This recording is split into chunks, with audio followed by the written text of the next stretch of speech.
ಎಲ್ಲರೂ ಮಾಡುವುದು ಹೊಟ್ಟೆಗಾಗಿ ಗೇಣು ಬಟ್ಟೆಗಾಗಿ ಅಂತ ಹೇಳಿ ಜನಪದ ಗೀತೆನೇ ಇದೆ. ಹಲೋ ಎವ್ರಿವನ್, ಇದು ಸಂಡೇ ಮಿನಿ ಬ್ಲಾಗ್ ಆಗಿರುತ್ತೆ. ನನ್ನ ಹಸ್ಬೆಂಡ್ ಏನಾದರೂ ಸ್ಪೆಷಲ್ ಮಾಡ್ಕೊಡ್ತೀನಿ ನಿನಗಿವತ್ತು ಅಂತ ಹೇಳಿದರು, ರಜೆ ಇದಲ್ವ ಹಾಗಾಗಿ.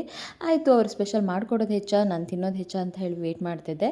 ಅವ್ರೇನೋ ಸ್ಪೆಷಲ್ ಮಾಡೋಕ್ಕೆ ಹೋದ್ರಂತೆ, ಬಟ್ ಆ ಥರ ಬಂದಿಲ್ಲ ಅಂತ ಹೇಳಿದರು. ಬಟ್ ಓಕೆ, ಆಮ್ಲೆಟ್ ಥರ ಮಾಡಿಕೊಟ್ಟಿದ್ರು, ಚೆನ್ನಾಗಿತ್ತು. ಅದನ್ನು ತಿಂದುಬಿಟ್ಟು ಸ್ವಲ್ಪ ಎಳ್ನೀರನ್ನು ಕುಡಿದ್ಬಿಟ್ಟು ಮತ್ತು ನಾನು ನನ್ನ ಬ್ರದರ್ನ ಮೀಟ್ ಆಗಲಿಕ್ಕಿತ್ತು ಅಂತ ಹೇಳಿ ಹೋದ್ವಿ. ವೀಡಿಯೋಸ್ ಏನೂ ಅಲ್ಲಿ ಕ್ಯಾಪ್ಚರ್ ಮಾಡೋಕ್ಕಾಗಲಿಲ್ಲ. ಅಲ್ಲಿ ತುಂಬ ಹೊತ್ತು ಇದ್ದುಬಿಟ್ಟು ನೆಕ್ಸ್ಟು ಜಯನಗರದಲ್ಲಿ ಹೋಳಿಗೆ ಮನೆ ಹತ್ತಿರ ಬಂದ್ವಿ. ಹೋಳಿಗೆ ಏನಾದರೂ ಪಾರ್ಸಲ್ ಮಾಡ್ಕೊಳ್ಳೋಣ ಅಂತ ಹೇಳಿ ಅಲ್ಲಿ ನೋಡಿದ್ವಿ ಟೇಣಿ ಆ ಥರದ್ದೆಲ್ಲ ಇತ್ತು. ಸೊ ಟ್ರೈ ಮಾಡೋಣ ಅಂತ ಹೇಳಿ ಒಂದೊಂದು ತೊಗೊಂಡ್ವಿ. ಬಟ್ ಅದು ಅಷ್ಟೊಂದು ನನಗೆ ಸ್ವೀಟ್ ಜಾಸ್ತಿ ಅಂತ ಅನಿಸ್ತು. ಲೈಟಾಗಿ ಚೂರು ತಿಂದೆ ಅಷ್ಟೇ. ನಂತರ ನಾವು ಲೇಟ್ ಆಗಿತ್ತು, ಆಲ್ರೆಡಿ 3:30-4 ಆಗಿತ್ತು.